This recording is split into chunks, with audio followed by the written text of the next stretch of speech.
السلام علیکم official Islamic path کے ناظرین و سامعین، السلام علیکم۔ حضرت ابو ہریرہ رضی اللہ تعالیٰ عنہ بیان کرتے ہیں، رسول اللہ صلی اللہ علیہ وآلہ وسلم نے فرمایا، ایسے فتنوں کے آنے سے پہلے نیک اعمال کرنے میں جلدی کر لو جو تاریک رات کے ٹکڑوں کی طرح ہوں گے۔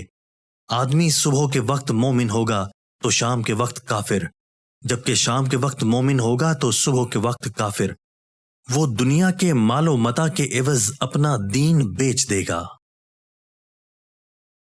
حضرت ابو ایوب انصاری رضی اللہ عنہ سے روایت ہے کہ رسول اللہ صلی اللہ علیہ وآلہ وسلم نے فرمایا، کسی مسلمان کے لیے جائز نہیں کہ اپنے کسی دوسرے مسلمان بھائی سے 3 دن سے زیادہ سلام کلام بند رکھے۔ جب دونوں کا آمنا سامنا ہو تو وہ اس سے منہ پھیر لے اور یہ اس سے منہ پھیر لے، اور ان دونوں میں بہتر وہ ہے جو پہلے سلام کرے۔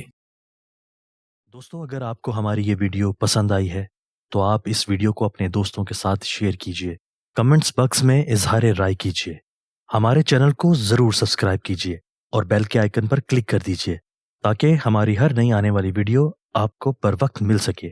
آپ کے تعاون کا شکریہ۔